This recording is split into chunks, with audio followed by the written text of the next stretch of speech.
All right. Welcome back, welcome back, welcome back.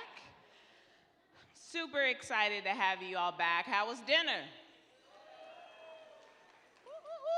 All right. I'm really excited to come back together for the evening. We got some really great information for you all. Get ready, because I'm about to let you into my group chat. My friends are about to swing through. My crew is about to swing through. So I'm really excited to share them with you all. Just a reminder that we have our next bonus expiring here at 11:59 p.m. of being able to bring a guest to the Founders Lab. So we got a few hours to go on that bonus. Shout out already to our newest members of the mastermind. What's up, what's up? And now here's the thing, we got some more coming because people like, listen, I just gotta make a call, talk to my wife. Oh, I gotta talk to my partner, I ain't mad at it. Talk to them, okay? So we got some more coming tomorrow. They're just having conversations. Have your conversations. Want to try this one again? We're getting ready to have an opportunity to process the information Try from this one. today. We talked about metrics at the beginning of the day. Then we went into our client awards. And then we had the opportunity to hear from a dynamic panel of members of the mastermind, Dr. Vernon, Dr. Pam, Amina. We did the 7-figure business assessment. Hopefully, keep all 3 cards just as a memento. Keep it as a memento. Even if one of them might be a little bit more used than the other, keep it as a memento, okay? And so you should have a little bit more clarity on your business given the content for today, and I want to give you an opportunity to process that before we jump into our evening's content. So we're going to have a huddle group, and y'all like y'all huddles groups? Listen, the way y'all posting these huddle group numbers, I wouldn't be surprised if folks showed up with t-shirts tomorrow, like group 14, group 27.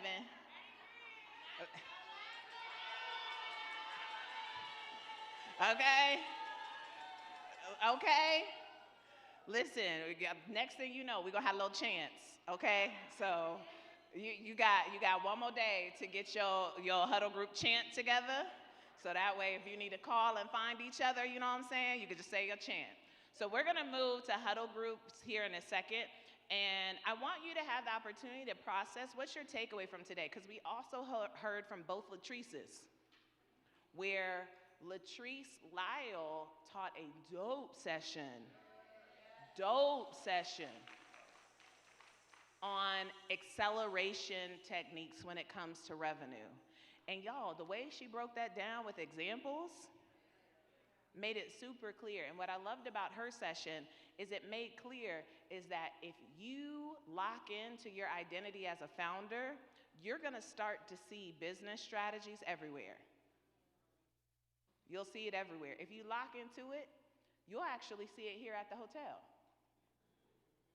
Where sometimes I'll be trying to like turn it off, but I'll be sitting there, I'll be like, dang, I wonder what was the SOP for that?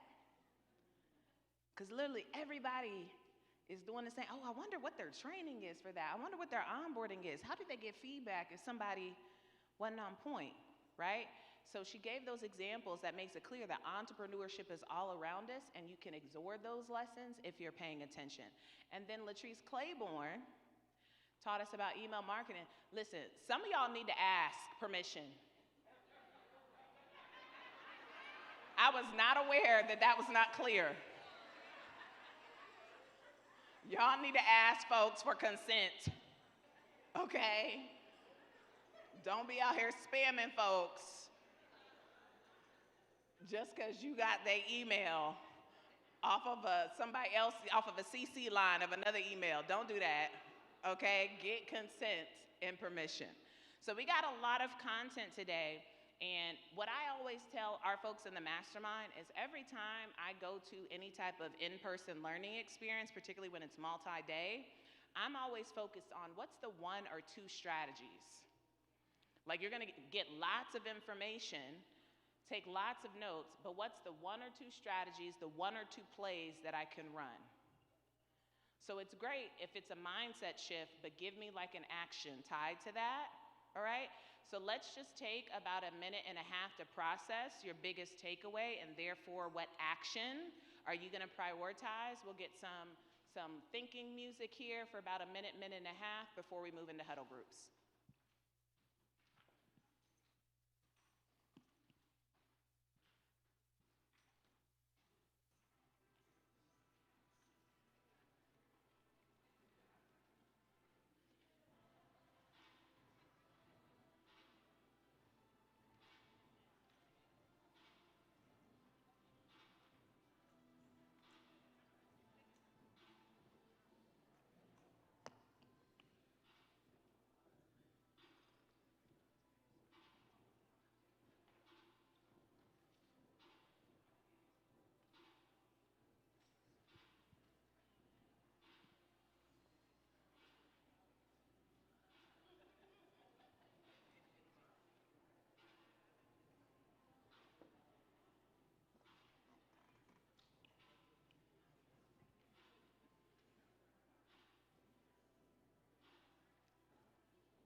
All right.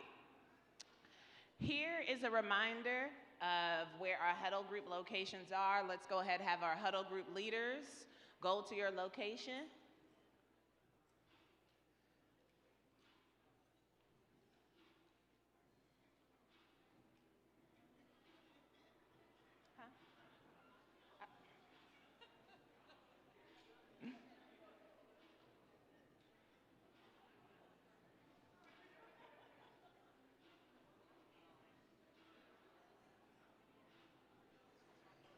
Ooh, good feedback. I appreciate the feedback.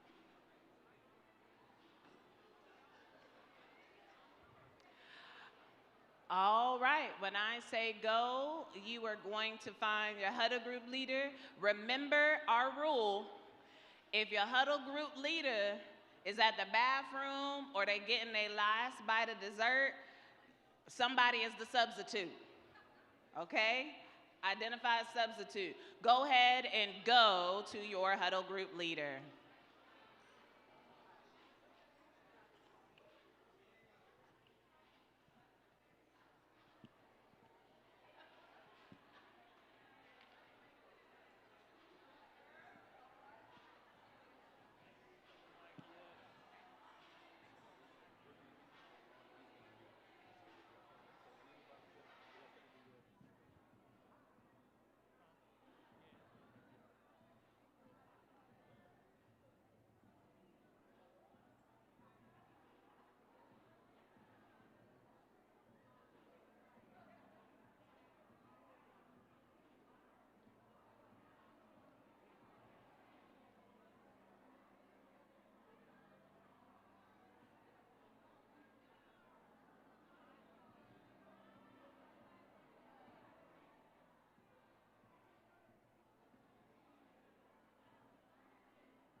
Huddle leaders, you have 5-minute warning. Huddle leaders, we had a 5-minute warning to wrap up your huddles.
And what's crazy is I put Frederica in charge of it because I was like, she's not gonna let me.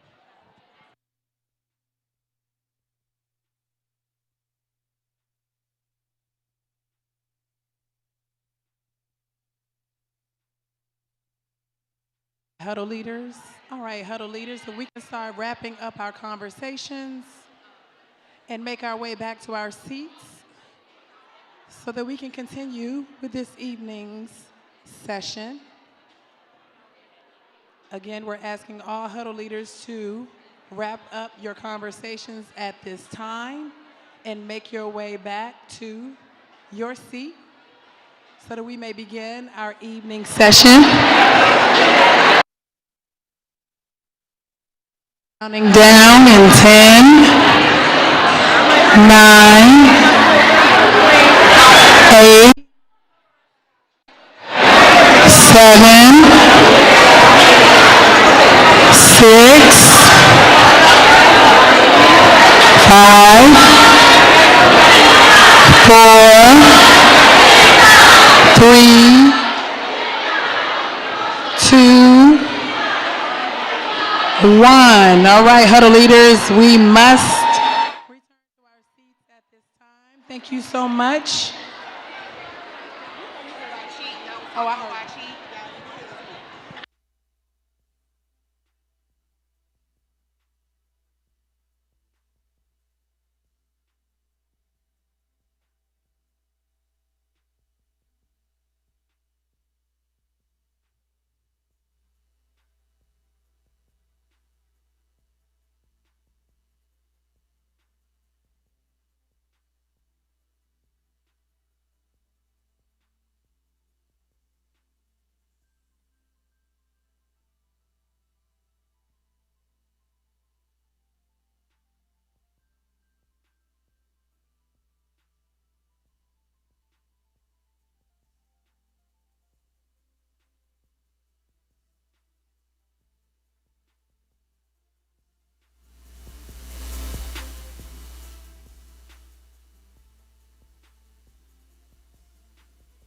All right. DJ Queen Coco, we're going to have to change the music, child. They think it's still huddle time. If you want to leave, go ahead and leave. One thing that I find out, the huddle leaders need to go back to their seat. All right, y'all. We need everybody back in their seats, please. We are going to stay on time tonight. Thank y'all so kindly. Move a little faster, a little faster.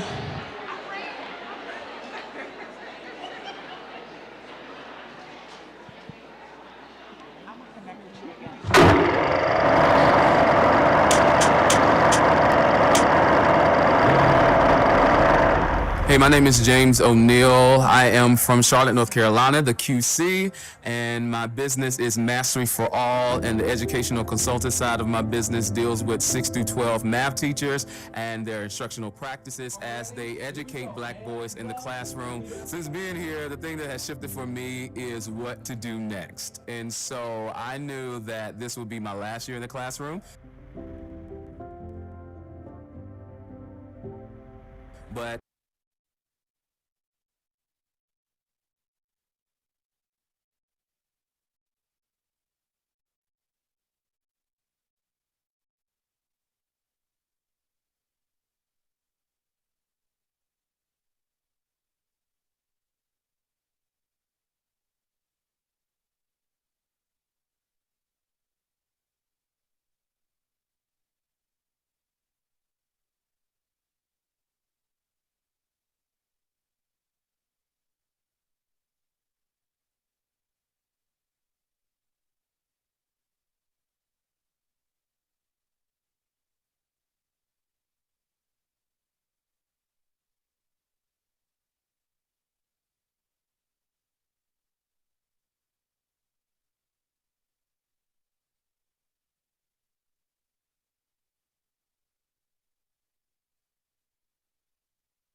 in this space to just share just my heart and just a little bit of my story. Shout out to EJT and the team for giving me this opportunity to do this.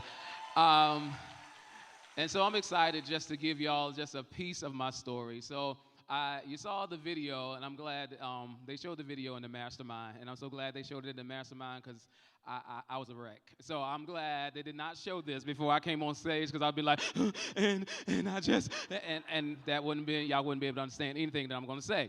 So today I really want to talk about the power of yes. And I want y'all to participate with me in this. So whenever I do this, I want y'all to say yes. So I'm going to talk about the power of yes. Okay, so that's what I'm going to talk about today.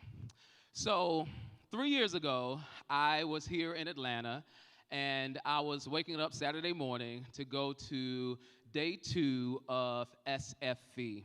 And during that time, SFE was six-figure educator. That was the very first one in 2022. And so I was excited. I was with my boy Mike, who was at an Airbnb not too far away from here, and I was brushing my teeth, and while brushing my teeth, I heard a voice as loud as can be say to me, "You're going full time."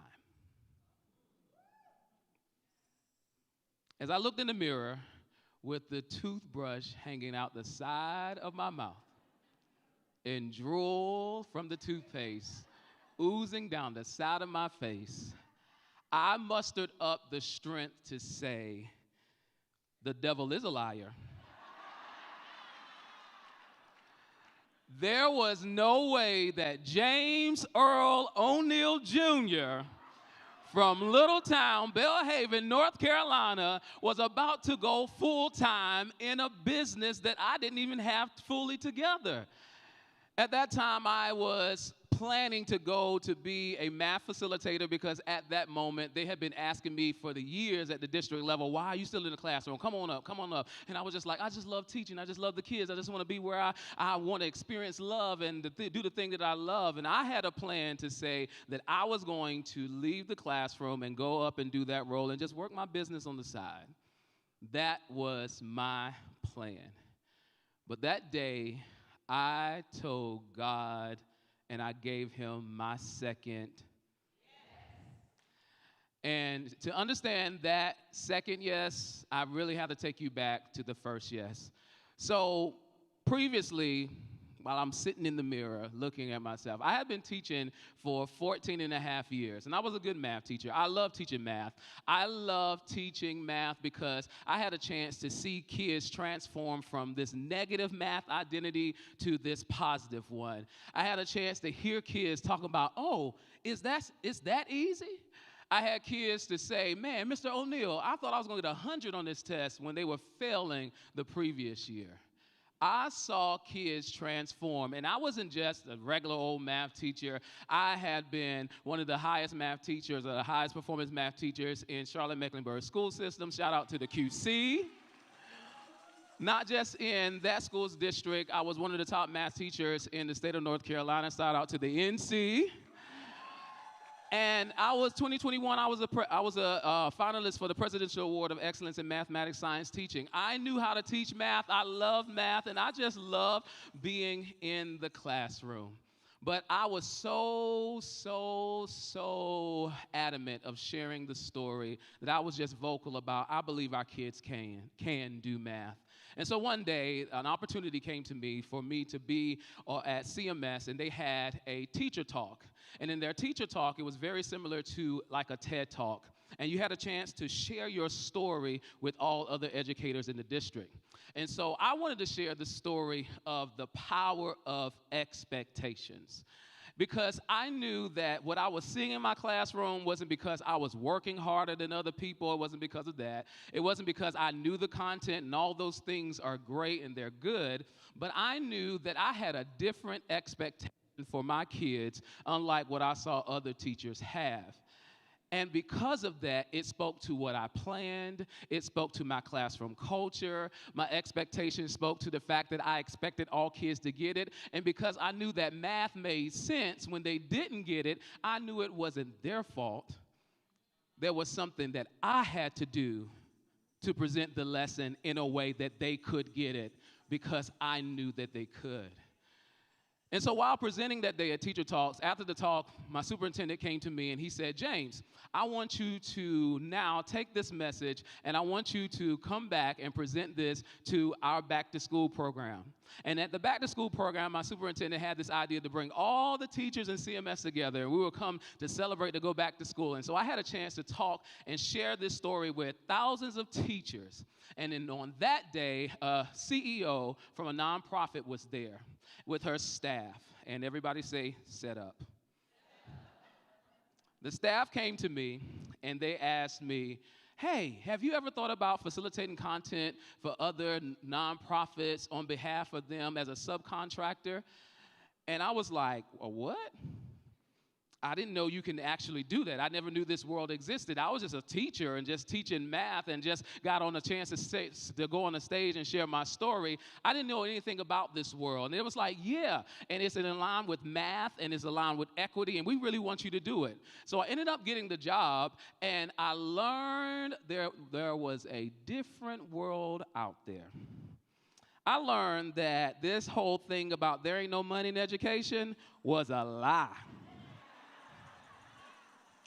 Because as a teacher, they paid me $1,000 a day to facilitate their content, paid for my flight, paid for my lodging, gave me a per diem to eat. And when I thought about they're giving me all of this, what is the contract do they have at the other end? If they're paying all of us contractors this to facilitate this, what are they getting on the other end?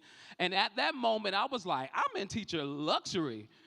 Like, I am literally making my salary in a week that took a month for me to make, plus some more. So I was like, I'm good. All I need to do is get a couple of these and just got some money for vacation, upgrade some things in the house. I don't need nothing else. I am good.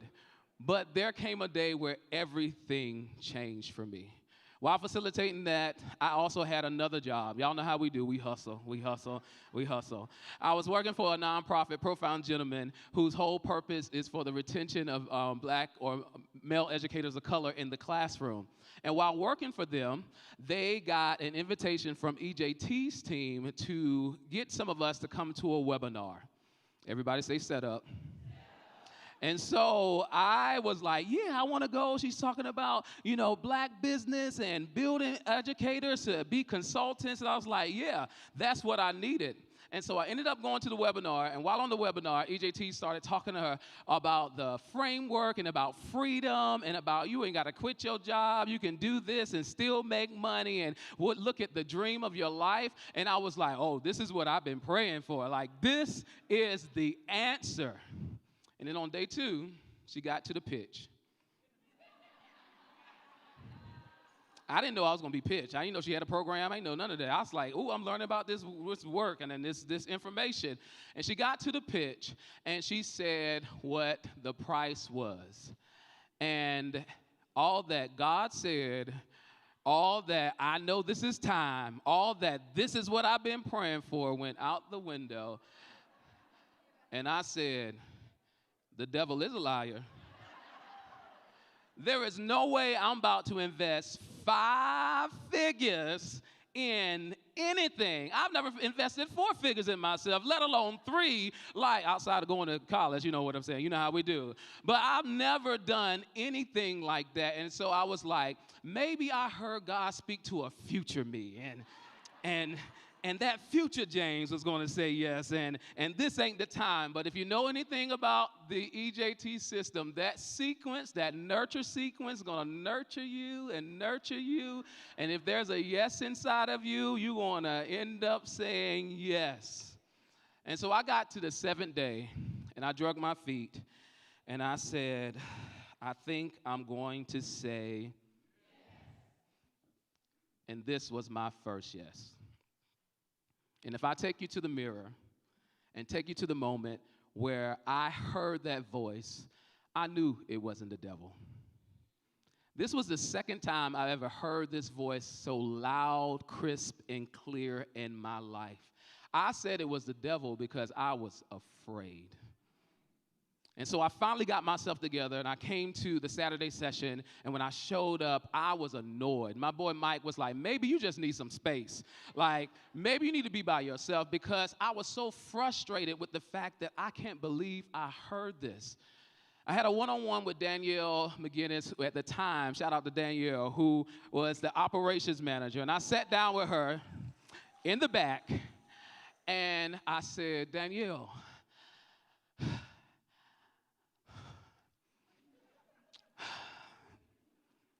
I think I'm going full time. And instead of Danielle looking at me and saying, well, what systems do you have in place? And how much money have you made? And how do you know it's time? She looked at me and said, well, now you got to go tell 10 other people. I said, 10 other people? It took everything inside of me to tell you that I was going to full time. You're the first person I ever told. I didn't even tell Mike, who actually came with me, and that's my boy, because I wanted to keep it a secret. And she said, tell 10 other people. And I did. And the last person I told that day was EJT. And she said to me, I'm going to be with you every step of the way. And what that has meant for me is the team, the systems, the community, and you all.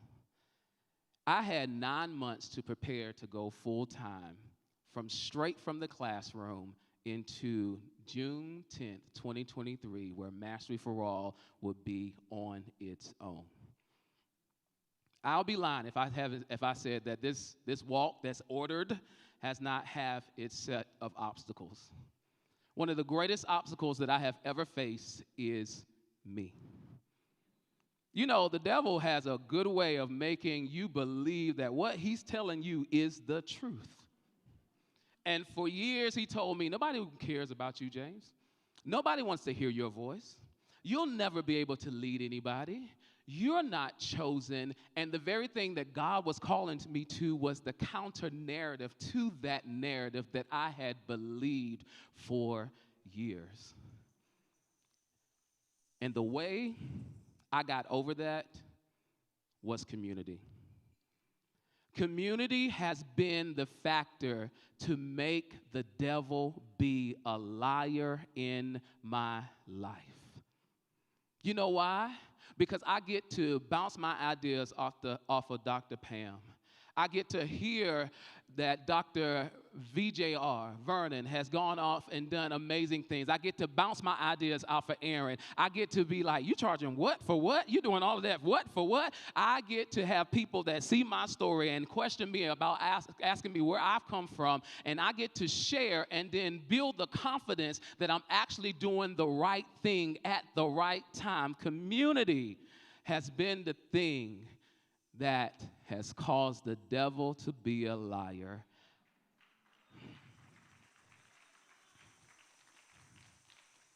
But it started with and I share that with you all because maybe your story is not like my story. Maybe you didn't hear a voice while brushing your teeth.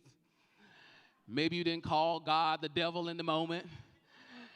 Maybe you didn't show up and have so many confirmation after confirmation that this is the thing that I need to do with my life. Your story may not be my story, but I do believe that we all can have the shared story of saying, and when we do, we make the devil out to be a liar. Thank y'all.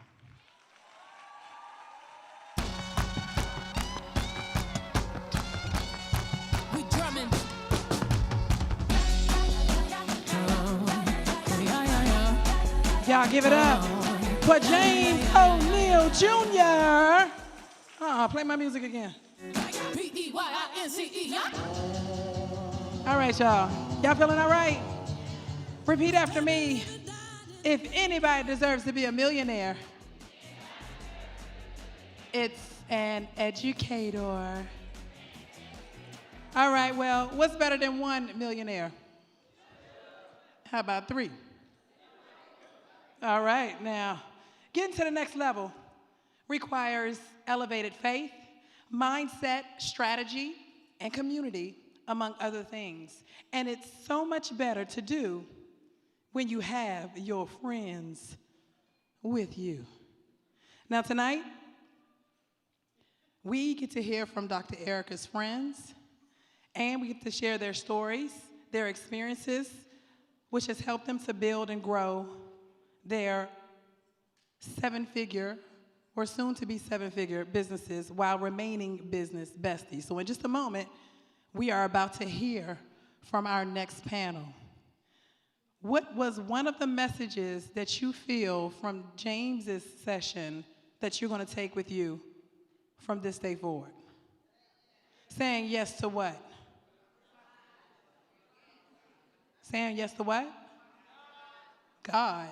Okay. Okay. I would hope so, but okay. What else? Because the panelists here, they said yes somehow, some way. So what is it that you need to say yes to? What commitment are you making? Okay, and what does that look like?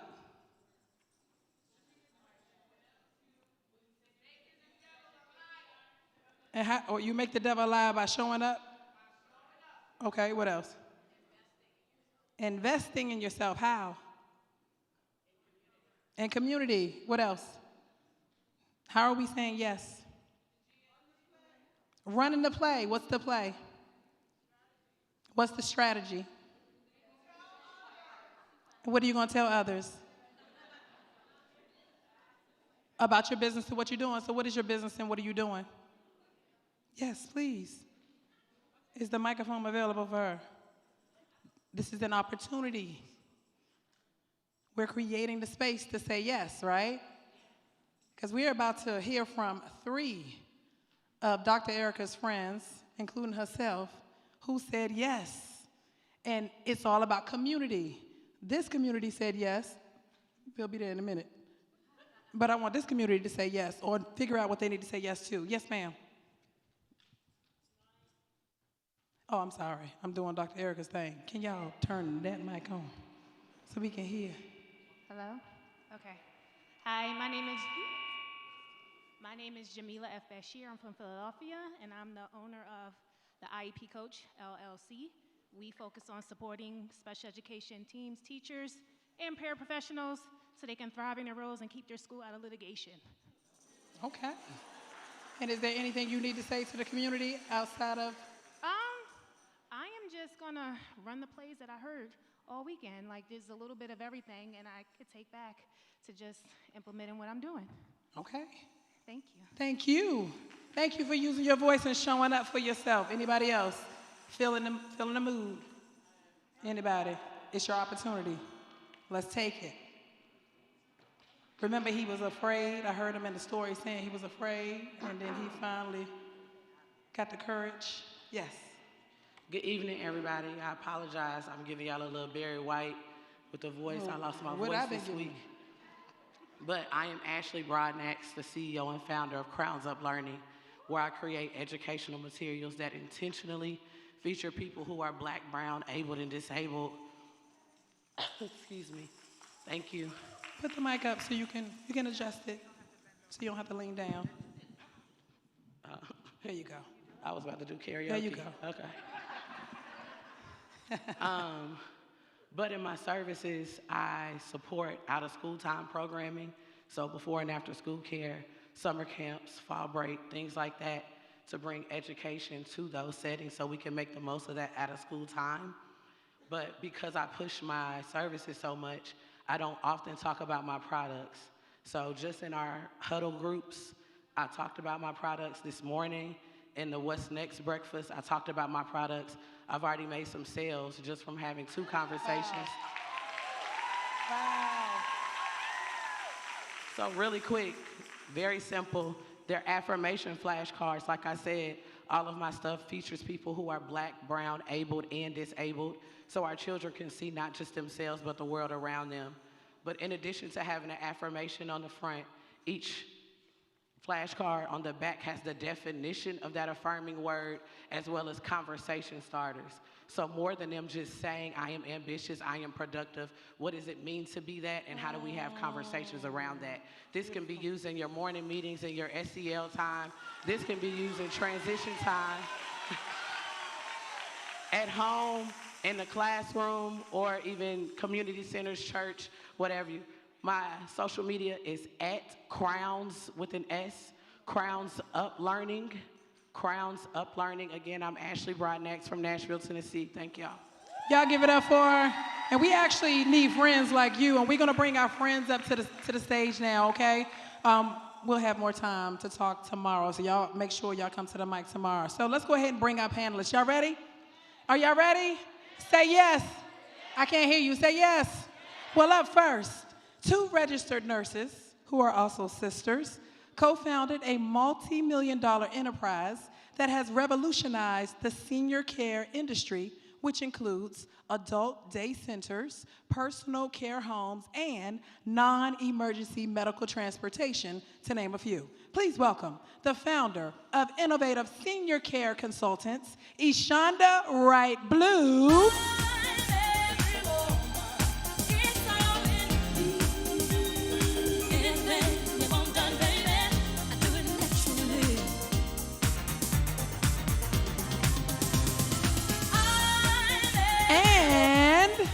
Her co-founder, Jessica Wright Finch. Hey. Oh, we got 2 different personalities right here. Y'all see that? Okay. Come on, ATL.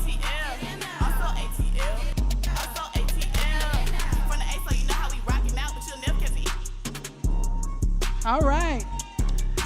Next, he made his SFE Live debut during the Lux VIP lunch this afternoon, and he's all about helping his clients manage their money so they can scale their business with confidence. Please welcome founder and managing director of EFS Group, Efren Egbeli.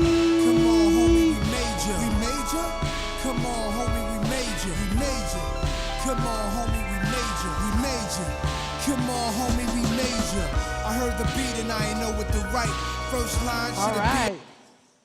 And our final panelist has a mission to empower child care owners to achieve financial success and operational excellence. Her role is to fill the gap of support and connection while helping hundreds of owners generate millions in revenue. Please welcome the founder of Child Care Millionaires, Brandy Wood Smith.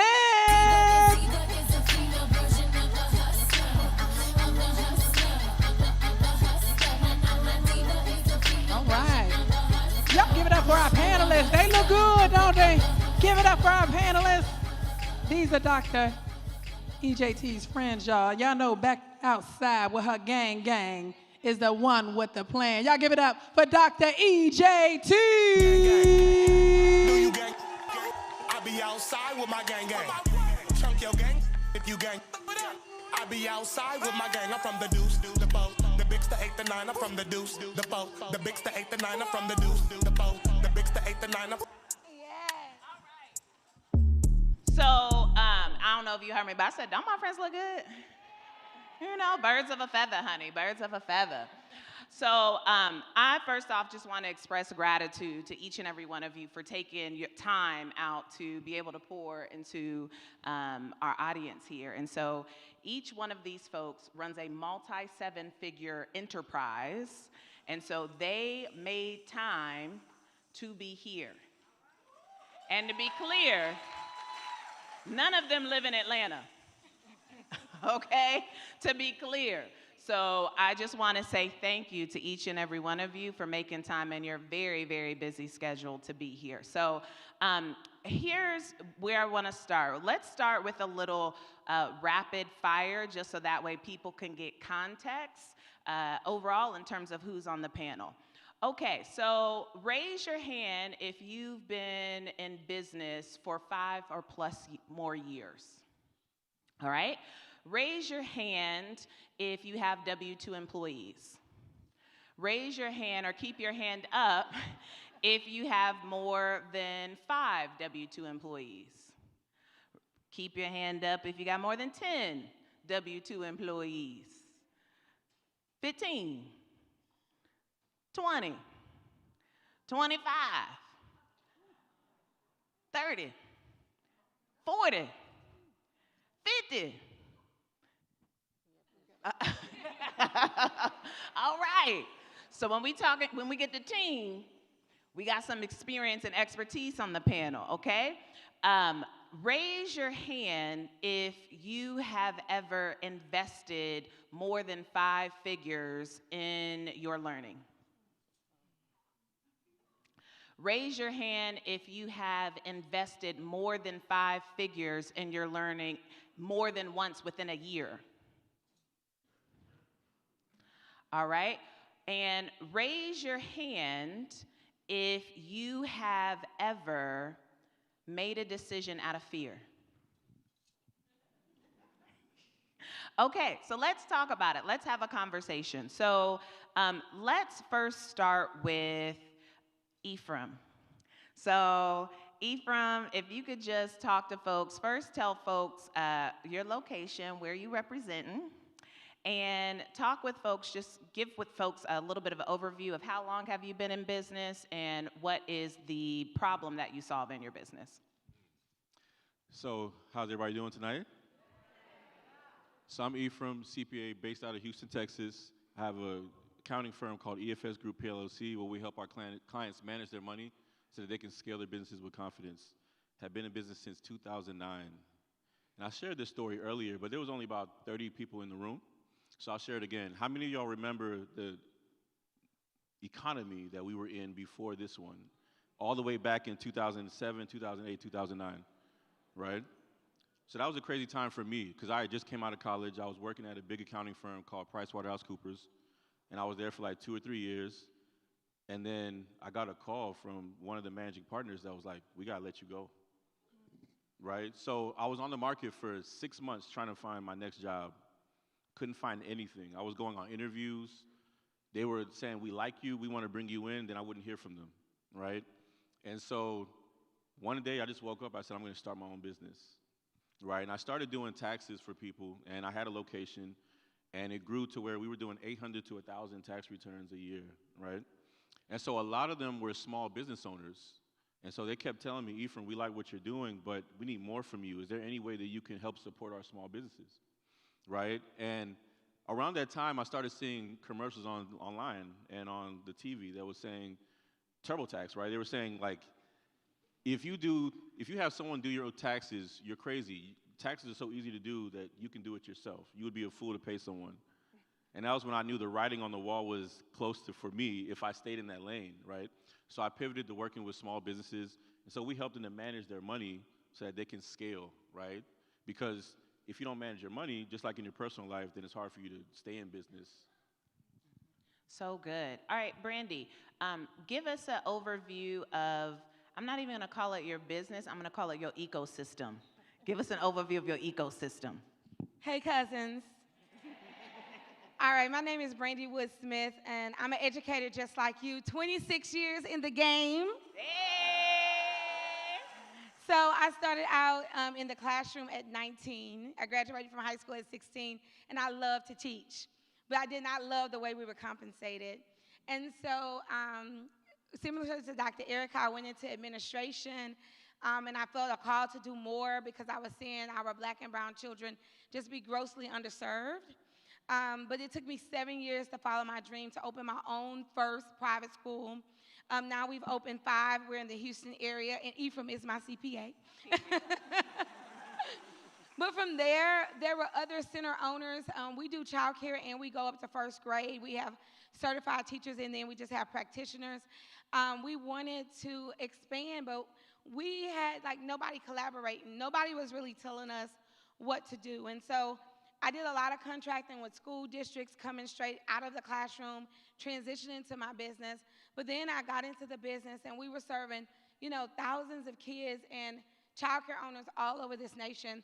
They were not making a dime. Because how many of us that love children don't know how to get paid? And so this was a critical issue that our association solved. We founded Child Care Millionaires Association because I believe that people who take care of America's children should get paid and should get paid well. Mm-hmm. Why do we have to be the brokest on the block? Why do we have to hide our bag? And so we wanted to normalize Black and brown child care owners, getting the bag, keeping the bag, and growing a legacy for their families, and also investing in the real estate that they occupy. So we're on a mission to help owners not only gross $1 million, but to make sure that their net worth is in the millions. And you mentioned real estate. Give us a quick overview of the real estate portion of your ecosystem. So I own the block by the grace of God. So in our first centers, we rented, and this is why legacy and family is important. My very first building my parents gave to me. Now, it did not have a roof, walls, or wiring, so don't get jealous and be like, that's why she made it. Don't do that. And so it took us 7 years to get that building up to code, you know, so we wouldn't ride dirty, kill nobody's kid. But that was my first step in buying the building from my parents, and then we bought the land around us, and then we began to buy our centers, or at least get first right of refusal. So now today, our real estate portfolio is sitting at right about $5 million, and that came through the wealth of owning my own business. I could have never did that as an educator, so that's kind of our real estate story. Beautiful, beautiful. All right, Jessica and Shonda, give us an overview of your ecosystem. Oh, goodness. Let's see. We started our business in 2007. We are registered nurses. We had a background working in nursing homes. When we worked in the nursing homes, we saw so many seniors there who really could have been home if they had someone to take care of them. And then it hit home for us, and then it became our grandmother. And she told us, and she never asked for anything, and she told us, I don't want to go to a nursing home. And so that is how we started our business. She was our very first client back in 2007. Our mission is to improve the lives of seniors by preventing them from going to a nursing home and keeping them in their home and community as long as possible. Our ecosystem, we've done a few pivots through the years. We actually sold a part of our business in 2019. We sold our home care for 7 figures. At the time, we still had adult day centers. We had 2 adult day centers and 1 24-bed personal care home, and we had our transportation business. We made a decision in 2023 to make adult day care our main thing because of the silver tsunami that's coming. That's a long story. I can tell y'all about that later. In 2023, same year, 3 months later after we made that decision, we got a call from a lady who wanted to sell 3 centers at one time. So we did an acquisition and we acquired 3 locations at one time. We went from 2 to 5.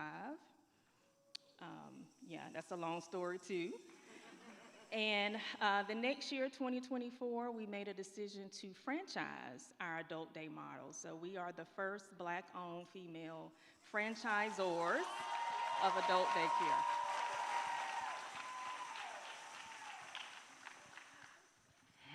My friends is fly, ain't they? I got good friends.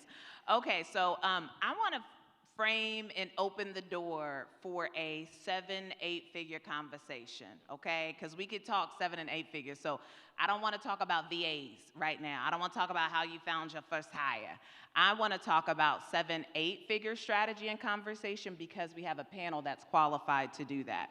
So let's first start with, if you had to name the most pivotal action that you took that allowed you to cross 7 figures, what would you say that would be? I'll start. For me, it was hiring a coach. Getting into a community like this was the pivotal thing for me, right? Because when I did that, I saw things that I didn't even know were possible, right? I was running my journey by myself, right? And when you're around people that are like-minded, that are trying to go the same direction that you're trying to go, it just makes getting to where you're trying to go a lot easier. Entrepreneurship is a lonely journey. How many of y'all realize that? And it's hard doing it with other people, but it's even harder doing it by yourself. Yeah. So imagine if you're in a community of people that are like-minded, that are trying to go the same direction, that are picking you up when you're down, how much further you can go, right? And then on top of that, you see people in that community that are already where you're trying to get to. So now you see it's possible. Because from where I'm from, I don't see too many people that look like me making 7 figures, right? So I think that was a pivotal thing that I did to help me get to that 7-figure mark. For me, it was about leaning into a system. And me and Ephraim met around the same time. And how many of you are analytical? Like if you just show me a roadmap, you show me a blueprint. It was really about seeing a blueprint that made sense and me then saying, okay, I can put my energy and my anointing behind this blueprint. And so working with a mentor helped me kind of see where I needed to stop spending my time. And a lot of us, we focus on to-do lists. And I really encourage you to focus on to-don't list. Because there were so many things I was doing that was adverse of me reaching my goals that were not in the blueprint for success. And one of those things was dragging everybody on my back. And so one of the things that I had to emancipate myself from, and this was very hard for me as an educator and as a lover of people, it was having the weight and the responsibility of taking everybody with me before I forged away and found my own system. And so me being able to follow a system that worked and a blueprint that worked gave me the power to say, I'll come back and get you. And really build $1 million business to turn into $10 million and then to $31 million in revenue by following a system. I think for us, we were making $1 million like 5 years within our business, and we didn't even realize it because we were doing something that we were passionate about, something that we love to do. And so we were busy doing the thing. And so when we were busy doing the thing, it was something we loved to do and we put our all in it. But when when you're the first millionaire in your family, you're the first millionaire in your community, you feel alone and you feel isolated. And so we got stuck right there. We wanted to do more. And so, but when we became a part of a community of other people, just like Ephraim said, that had the same mindset, and we could see that we could do more with the passion that we had, we were able to take our business even further. So a quick technical question is how long did it take you to cross 7 figures? The first time it took me 7 years, and in my second business it took me 18 months back to following the system. Yeah, well, because we didn't have a community, it took us 3 years to even make a profit. And we worked our own jobs. We worked as registered nurses until the business made money. And then I think once we both came in full time, it took us another 2 years. So I would say 5 years for us.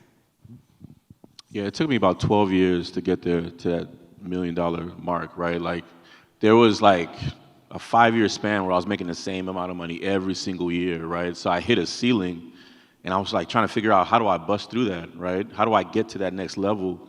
And like I was saying earlier, the coaching really like helped me see where my shortcomings were to help me get there. So around that 12-year mark was when I did join a community similar to this, probably about 2 years prior, that helped me to really bust through. And we're talking about $1 million in a year. I just want to be clear about that. Because that's a different thing. $1 million in a year and getting to your first $1 million, I think that's a different conversation. 100%, 100%. So on day one yesterday, we had a conversation around CEO versus founder.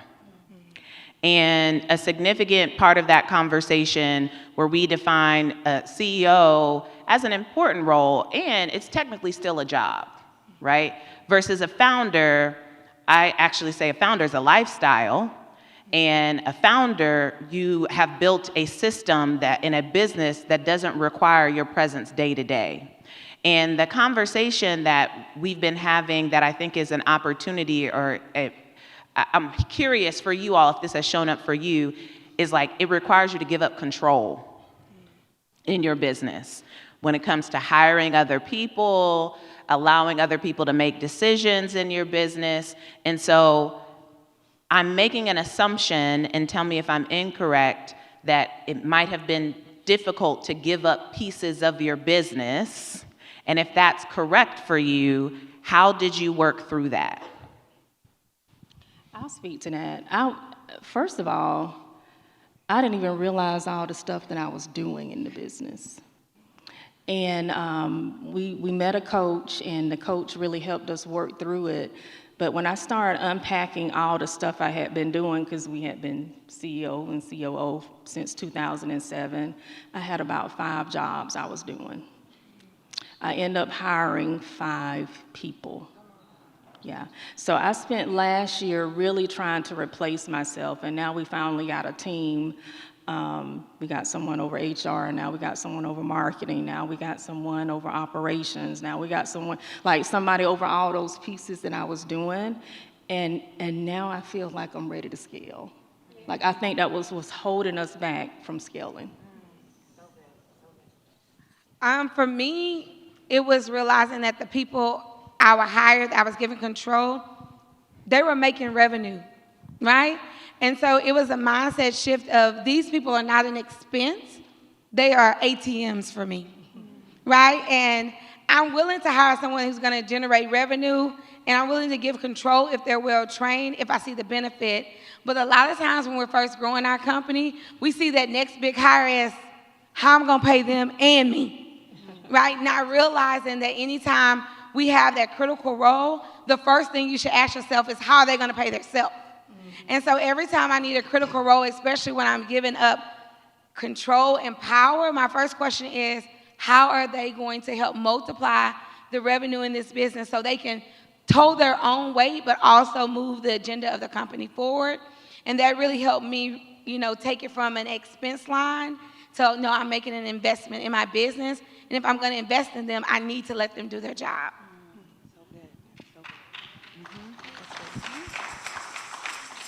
I think a lot of times when we don't give up control is because we don't trust the people that we're giving up control to, right? And so if we're not trusting them, then we have to look at why are they even in the company? And so a lot of times what ends up happening is we hire people based upon how we charge. I don't know if that makes sense, but let me clarify, right? Break it down, CPA. So whenever you start your business, a lot of times you start charging cheap. So now that means you can only afford to bring in people at that price point that can, that you can afford to pay, essentially. But when you get more experience and you raise your prices and you really get with the CPA or someone that can help you to figure out your pricing, then now that gives you more margin whenever you're selling to be able to go hire the right people. And so I realized that over time, because when I first started, I wasn't charging enough, right? So I realized that the quality of people that I was bringing in, it wasn't their fault, they just weren't high quality. And then when I started to charge more and I started to get better at what I did, I was able to bring in higher quality people into the company. So now when we're talking about giving up control, it's a lot easier because I've vetted you and I've paid you what you're worth. We're talking $80,000, $90,000, $100,000 plus salaries, right? Things that when I first started the business, I wouldn't have been comfortable paying. I'm not paying you that. I didn't even make that in corporate. Why am I gonna pay you that, right? But as you get more experience, then you start to say, you know what, it makes sense to bring that person in because look at how much things that they can take off of my plate. Look at how much time that they can work on everything that they do independently without me having to be on them every single day, right? So I think that was the biggest thing for me. So one of the things that I realized after each of you said yes, this wasn't intentional, but then I realized that after everybody said yes, I was like, everybody on this panel has either bought or sold a business. So I think that's a fascinating conversation to get into. And specifically, and we were talking about this morning, of knowing your numbers. So I want to have like a numbers finance conversation because buying and selling a business means you have to know how much a business costs. And so I would love for you all to share, like, how did you have to build your muscle with numbers, or what did you learn from that experience when it came with numbers? And so raise your hand if you bought a business, and raise your hand if you sold a business. So from a number standpoint, a financial knowledge standpoint, like, what did you learn or what did you have to learn in order to be positioned to do that? I guess first I would say is understanding when you buy a business, knowing what it's worth. And a lot of people think when they sell in their business that is worth what they make, the revenue, and that's not the case. It's the EBITDA. And I defer to the accountant to talk more about the EBITDA, but essentially it's the profit. And you actually sell or buy for a multiple of that profit. And certain industries are different. When we sold our business the first time, we sold for a multiple of 3. Now, when we sell the next time, we're going to be looking at a multiple of 12. So understanding those numbers, and that way, when you're talking to people, like you can know, you know. Like, I want to see the financials, last 3 years of tax returns. I need to see your last year of financial P&Ls year to date. Financial means books. Yeah. Just to be clear, not bank statements, just to be clear. Yeah. So I think learning that was important. You want me to go? Okay. So I haven't bought a business yet, but I've helped support people in buying businesses, right? Because we have clients that buy. But I've sold a business. And so for me, when I sold my business, I got that information from somebody that was a part of a community that I joined, right? So that's why it's important to be around other people, because they're going to teach you things that you didn't even know. Yeah. So I was, at that time, before I sold my business, I was jumping on discovery calls with clients. And there were some clients that I didn't really want to take on, right? Because I felt like it was too early to bring them on. And so I was letting them walk out the door. And I met somebody that put something into my head. He was like, you're letting millions of dollars walk out of the door because you're turning away leads that really want to work with you.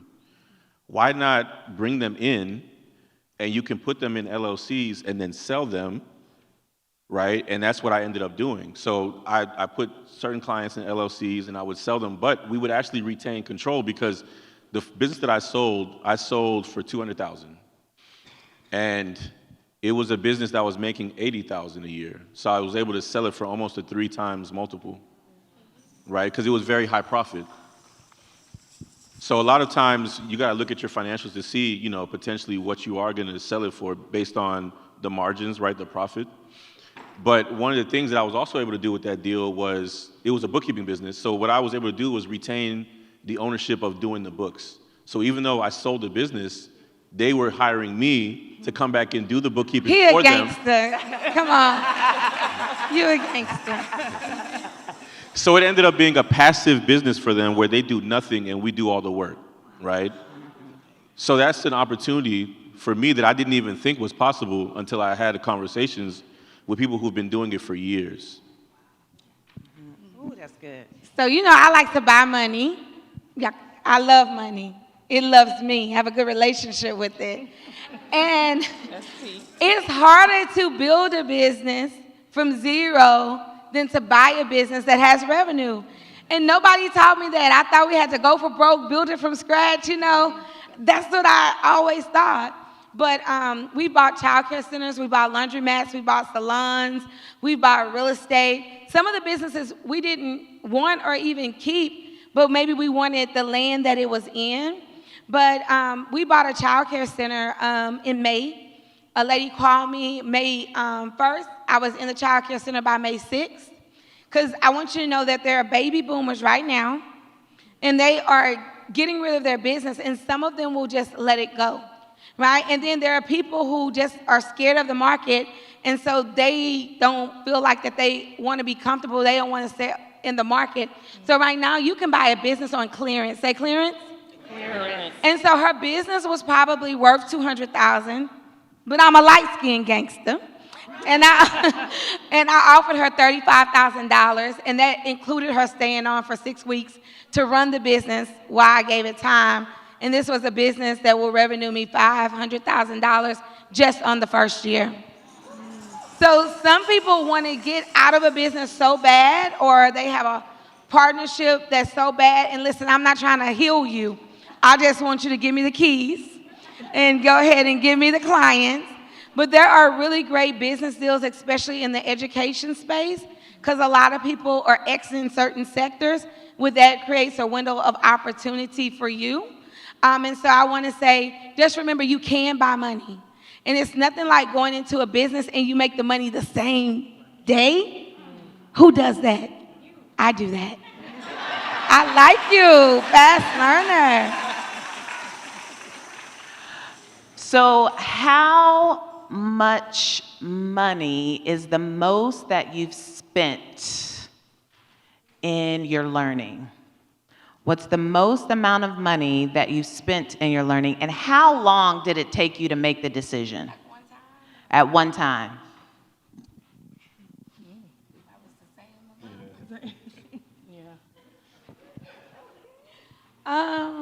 Yeah, I think the most I spent at one time was probably $30,000, like at one time. And I had the bubble guts, to be honest. And I was talking fast, I was sweating. I don't know if the dove was working or nothing. But I knew that it was what I needed, but collectively it's been multiples of 10 or 20 of that. And how, to go deeper in that, how did you get to a yes in spite of the bubble guts? Nobody I knew had the solutions, right? And so, like, I can't go to my family and be like, yo, let me hold $50,000 for this payroll, cuz. No, they can't even answer my question. They can't even relate. Me and Dr. Erica was laughing. At the first of every month, I pay 7 mortgages. We own properties that we don't have mortgages on, but I pay 7 mortgages.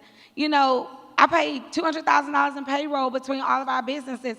Like, I can't go and talk to my family about that, or even my friends that are in business.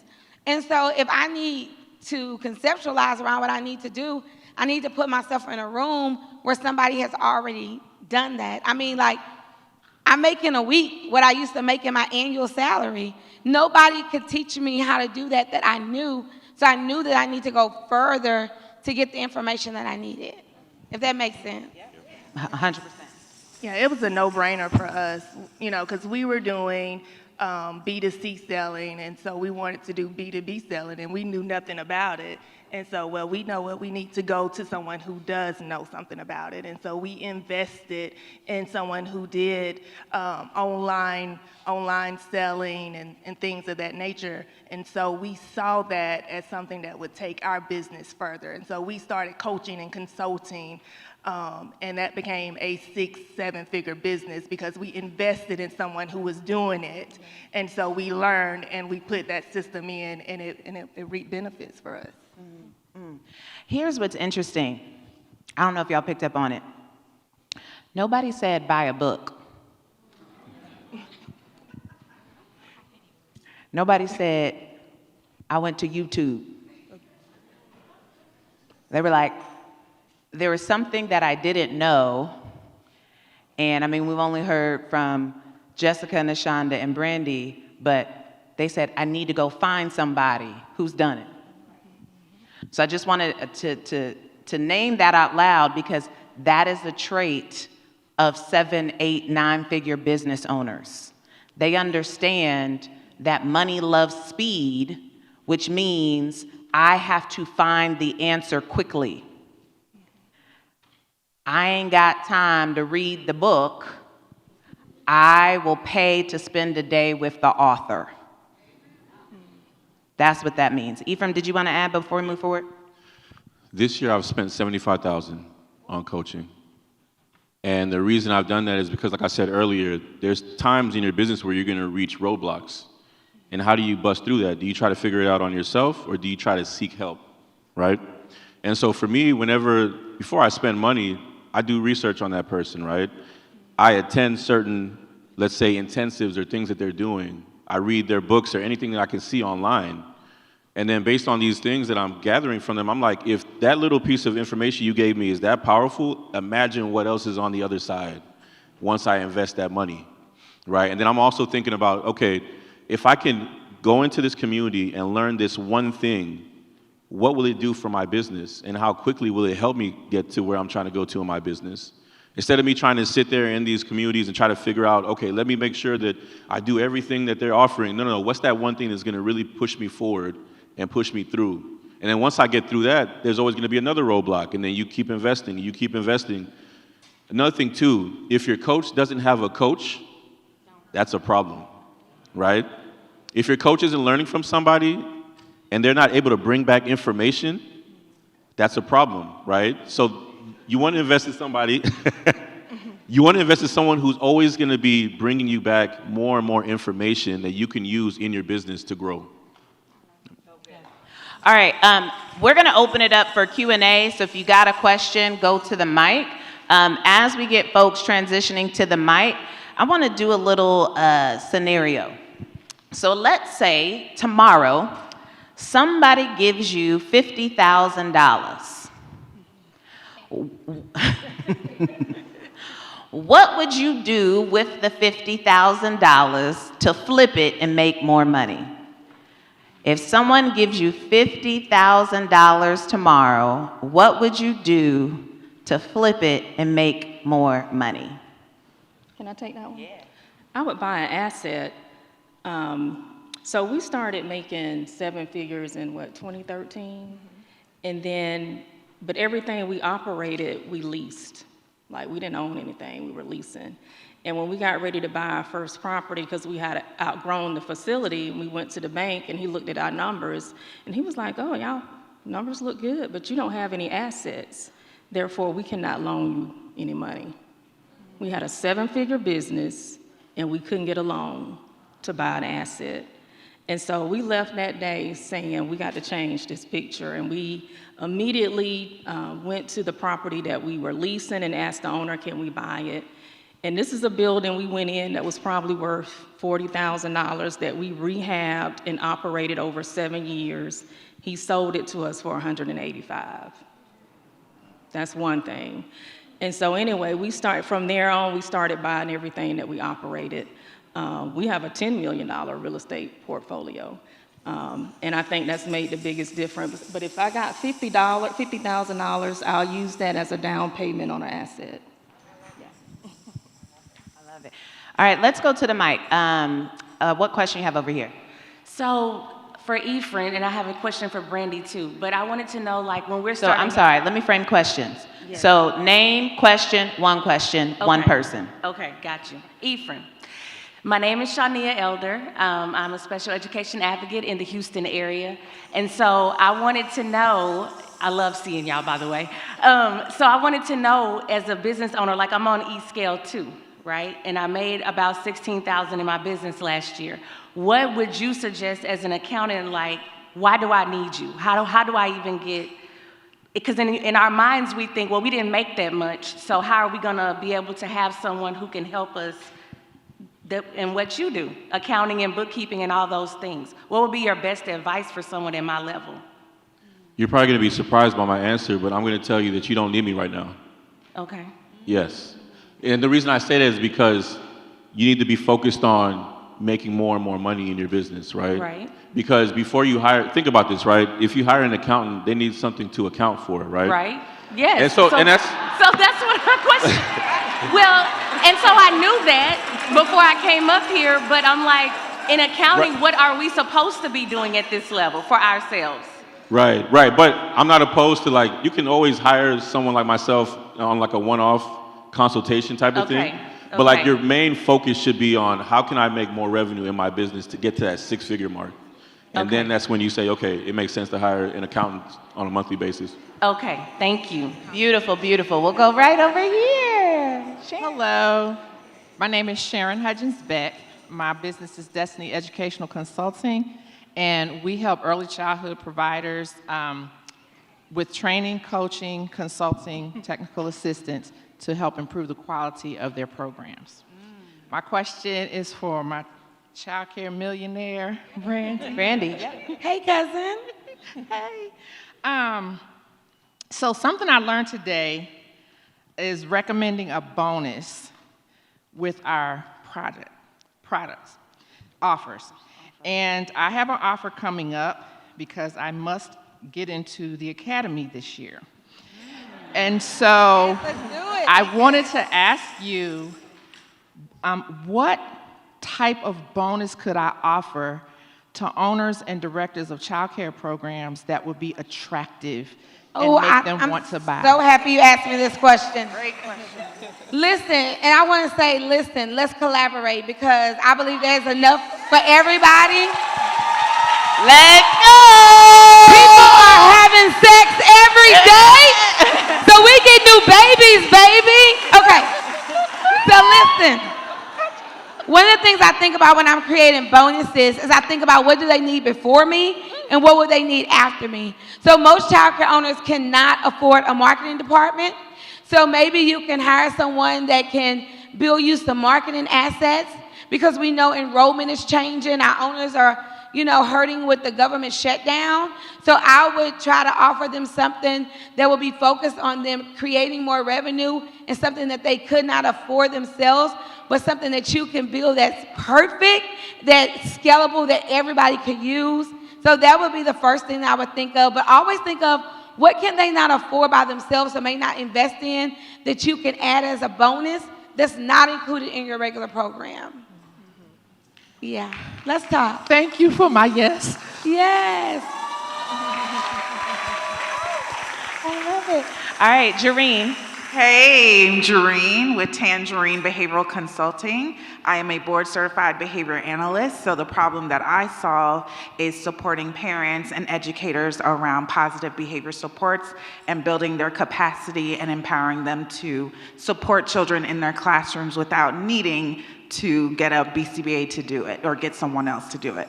So I had a question for Brandy because I would say 2 years ago, my passion is definitely this age group, early childhood, preschool age.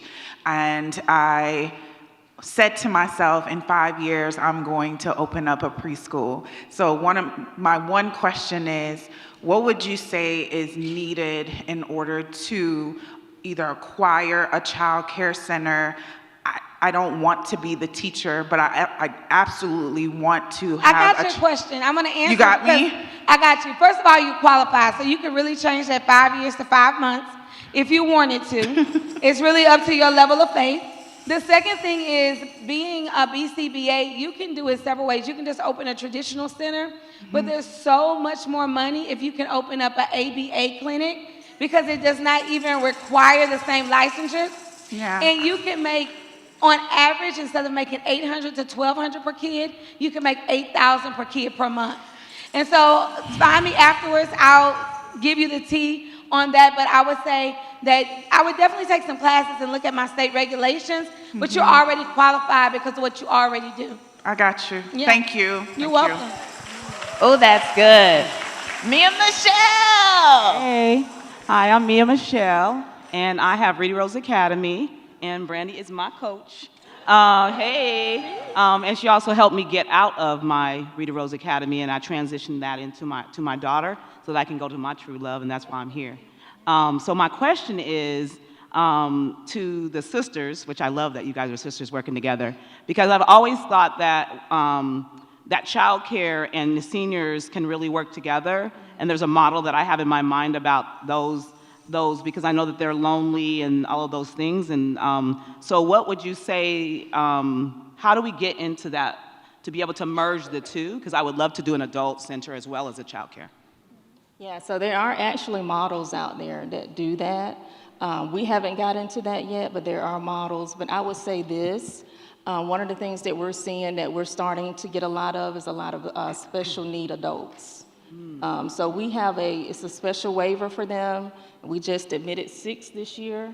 I don't know if you guys heard of like Easter Seals and places like that. They have a waiting list. They're full. So that is definitely a business that I would definitely suggest to look into, adult day for special needs as well. But to answer your question, yes, you can do both. Okay, and then how do we find out more about your franchisement? Oh, you can see me after I'll be hanging out. InnovativeSeniorSolutions.com. Yes. Awesome. All right, we'll go Trey, and then Cora will be our last question. Go ahead, Trey. Trey Gamage, founder of Strengths-Based Training. I help district leaders leverage their strengths to build confident teams through assessments like emotional intelligence and DISC. My question can be answered by anybody. How might you think about purchasing a business to expand your existing business versus a separate stream of revenue, and then what kind of funding is required? I've heard of seller financing, different types of way to finance purchasing a business. So let's give that one to Ephraim. And just to give context, I don't think Ephraim would say this, but he is the CFO for a lot of the retail brands that you all know. a lot of Black-owned retail brands. Have you heard of Actively Black? Have you heard of Curl Mix? Okay, so I think that's actually a great question to answer through the lens of a CPA. Great question, Trey. I would say yes, it makes sense too. Like, let's say you have a growth plan and you're trying to get to, I don't know, $10 million, right? 8 figures, and you're at 1 million.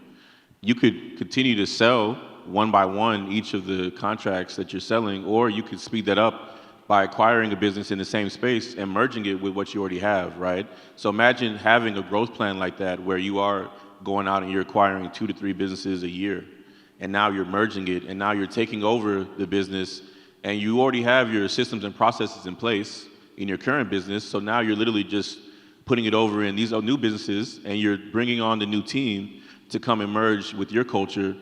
It's a recipe for success, right, to get there. Now, to answer your second question about financing, you definitely want to always have seller financing within, right? So you want to have, you can do a mixture. You can do it different ways. You can put down a cash deposit and then do the rest seller financing. You can do a mixture of SBA and seller financing. Can you explain what seller financing is and SBA? Yes. So seller financing is essentially like you're going out and you're buying this business, but you're saying, you know what, can I pay you monthly over the course of the next 3 to 5 years or 10 years, however you want to do it. So now instead of paying $1 million for a business, you put down 20%, and now the remainder of the $800,000 you're paying over, let's say, 10 years. And you're paying $80,000 a year divided by 12, however much that is, right? You pay that monthly payment to the owner. A lot of times the owner is going to say yes, because when they do that, they don't have to pay taxes on that whole $1 million in that first year.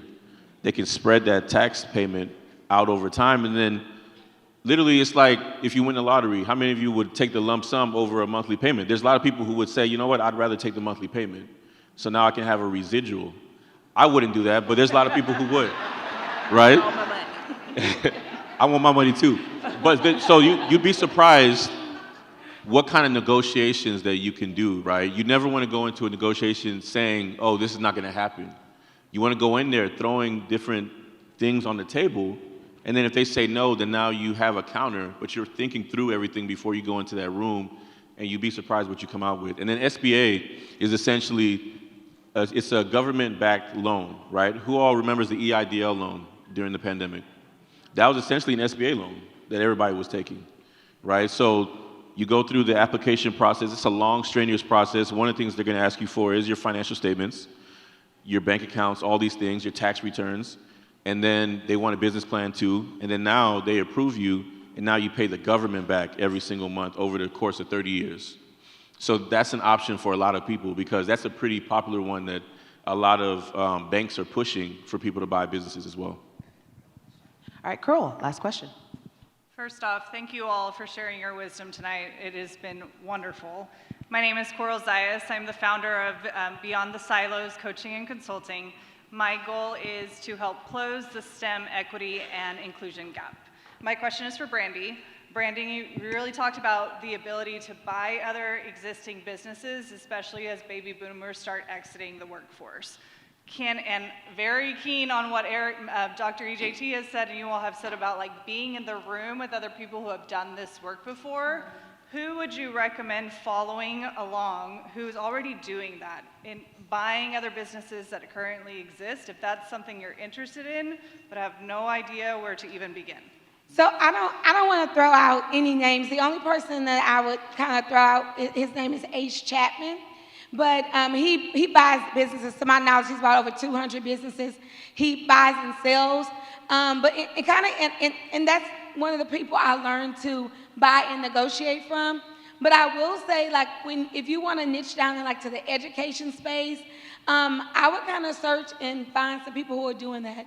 Now, I can tell you, for me, I don't pay full price for anything. And so I don't want to talk to anybody who's paying full price for anything. My goal is to turn a profit quickly. So I would say, as you're looking for who to follow, make sure that what they're saying aligns with your financial goals and your financial capability. So I'm looking, for me, for people who can help me buy businesses aggressively, but also buy them creatively where they're not a part of my debt to income ratio, and I can leave that for real estate and larger deals. And I'm just gonna tell you, there's so many people that are motivated to buy. If I could give you one tip, just don't show your full hand. Never put an offer, because most of the time, what they want is so much less than what you think it's worth. And sometimes the best value in the business is their contacts and not even the business. So being really creative about why you want that business. It could be from a Facebook group to a brick and mortar. It may have some value to help you get to your revenue goal. Thank you so much. Yes, you're And welcome. one follow-up resource for you, Coral, as well as anyone else in the room. If you're interested in just like creating more learning opportunity around buying and selling businesses, bizbuysell.com, just go there and like just explore. So it's basically like Zillow, but for businesses. So you could just poke around and look around and see what are the different types of businesses that are being sold. Many of them list the price.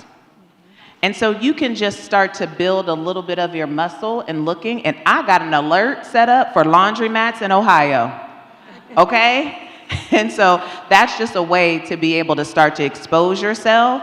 You can buy a book. Go look at bizbuysell.com.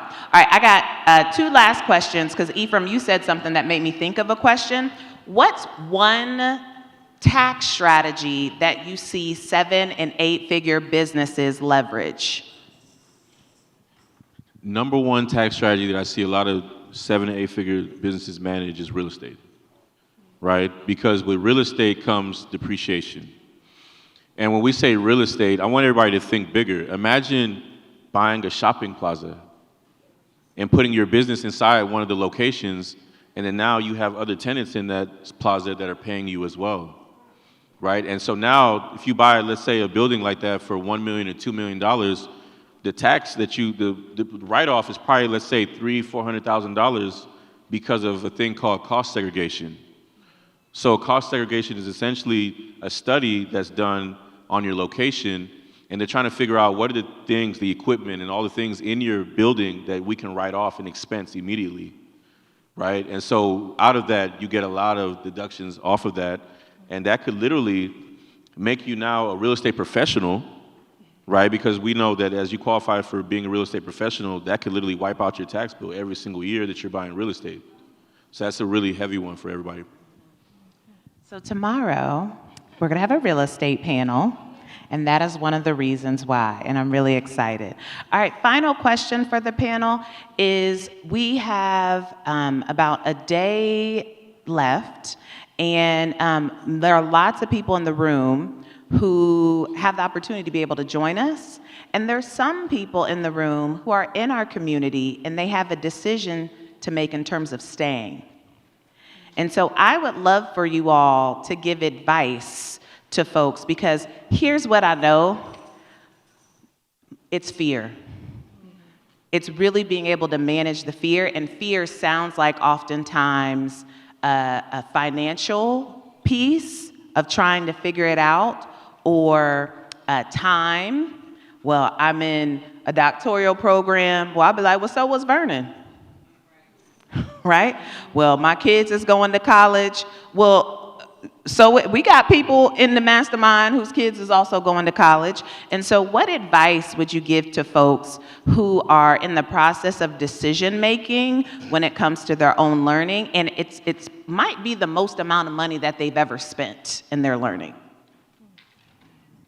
Y'all want me to take it first? Yes, you take it. I guess for us, when we first started our business, we started with a $15,000 loan, and then we had an asset sale for $1.5 million. So $15,000. Our return on investment was $1.5 million, and that was without a community. And then when we got in a community, oh my gosh. And she asked how much we paid. I think the first time we paid $30,000. This year we're paying almost $70,000. Like, it's like the air you breathe.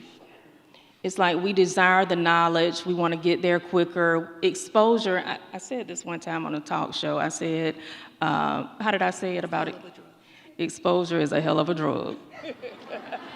And I ain't lying. It can make the difference in your business. It's going to make the difference in you going from here to there. So that's what I would say. I would say do it, and do it scared, right?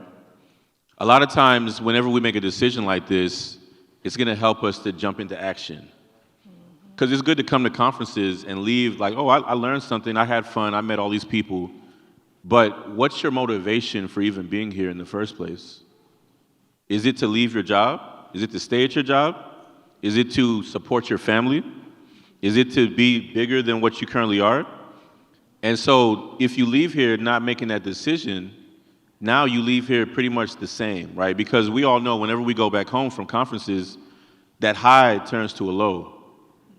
But if you join a community such as this, you now experience that high every single day because now you're amongst other people that are trying to get to where you're trying to go, right? So you have to make that decision. And another thing too, if I had money to bet, I'm betting on Dr. EJT every time. Yeah. Absolutely. Every time. Because I know that every year, every quarter, every time she does something, she's going to do it big, she's going to do it elegant, and she's going to, most importantly, bring the information that you guys need in order to continue growing your businesses, right? So just off that alone, I would join. So I'm a little more ghetto than them. They so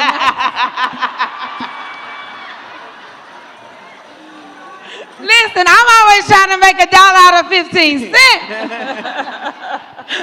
No, but for honest, if you ever taught science, you know things in motion stay in motion and things at rest, it stays at rest.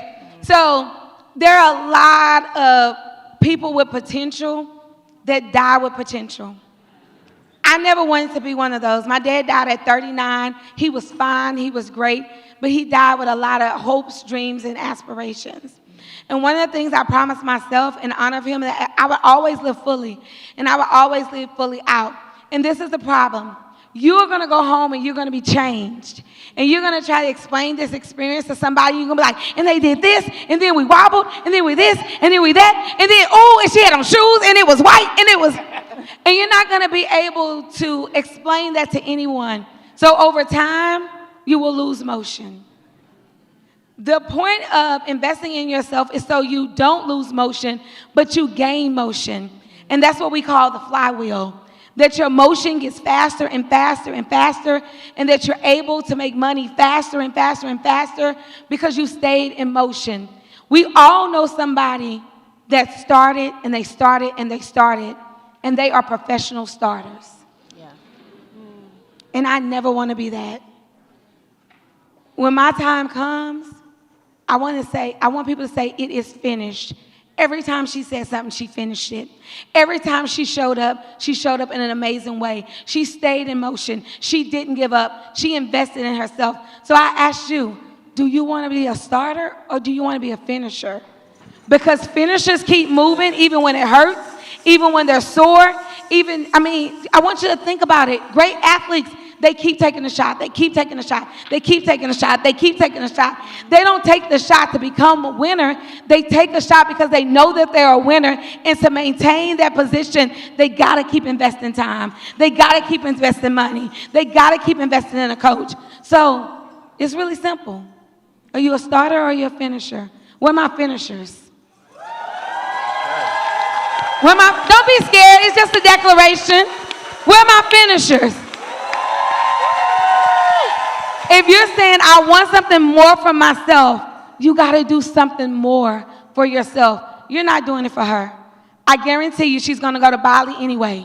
She's going to go to Dubai anyway. She's going to travel first class anyway. She's going to keep her driver. The question is, will you be able to do it? So I encourage you to be a finisher, to invest in yourself, and like Ishanda said, I guarantee you, you'll see a rate of return. Believe in yourself, you got this. I want to thank each and every one of you, not just for tonight in the conversation, but I want to thank you for being a friend. So for each and every one of these people sitting up here, the conversations, after hours conversations that we've had about business, about life, about love, they're conversations that you all have created a safe space to be able to have and to see each other as people, even in the midst of all the things. And I just greatly appreciate and love each and every one of you for the way that you support me. And so thank you so much for being here. I love each and every one of you. You all give them a hand for coming tonight. The seven-figure friends panel.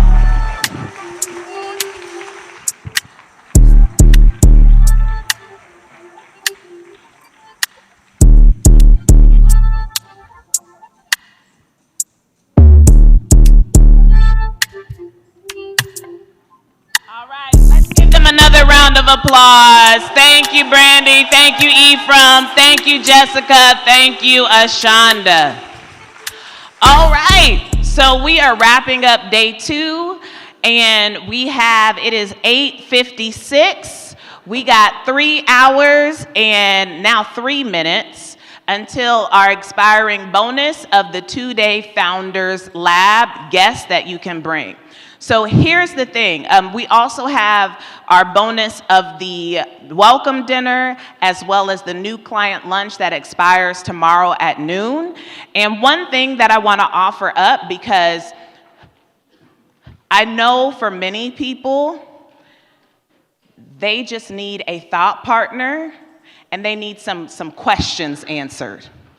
And they need someone to help them think through it, or they can literally hear the voice on the inside saying the opposite, and they're like, I'm not saying I'm gonna feel comfortable, but I just need you to process it with me. Or there's just some questions that I just wanna answer just to make sure that I'm clear. I don't expect to be 100%, but I'm at least trying to get to 51% because my fear is telling me like, oh my God, I got bubble guts.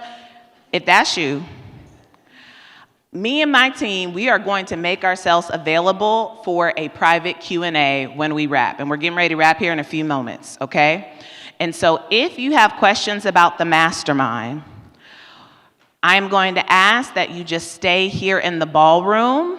And once we clear out the ballroom, it'll only take us a few moments. Me and my team will stay after and host a private Q&A to answer your questions, okay? So if that's you, just hang out. We'll be here in the ballroom because we want to make sure that you have all the information you need to make a decision.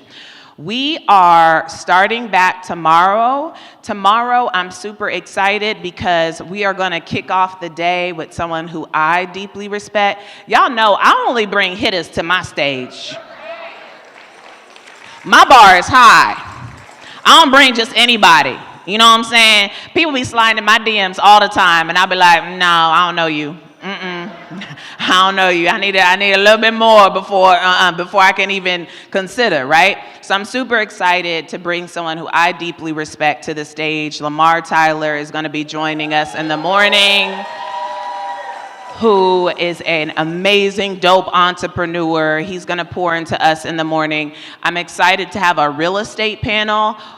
Ephraim just named that real estate. When we talk about that wealth management pillar, real estate. Can I say something?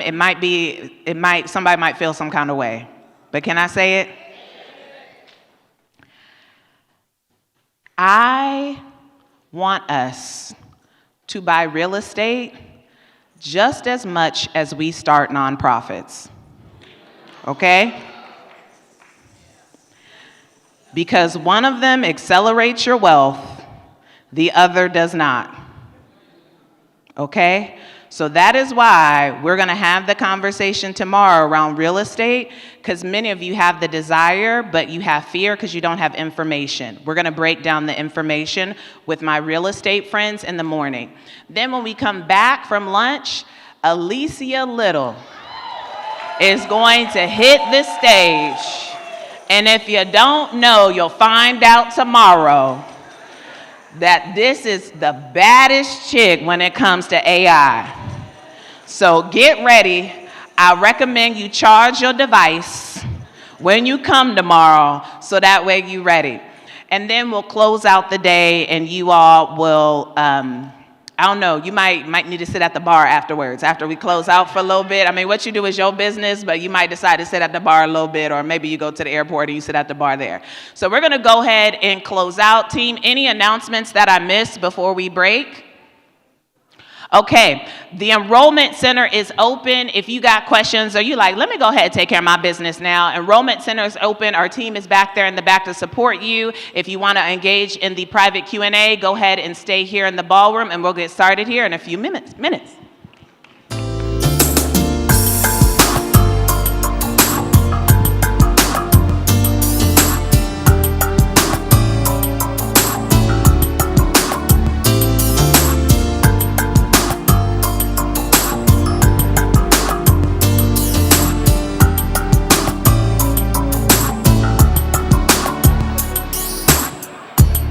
Last night I saw you standing, and I started pretending I knew you, and you knew me too.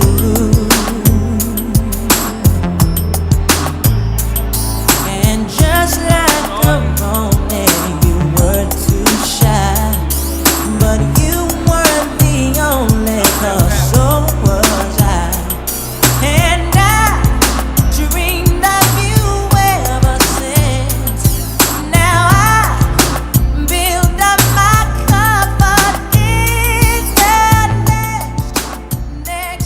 I have an item that was turned into Lost and Found.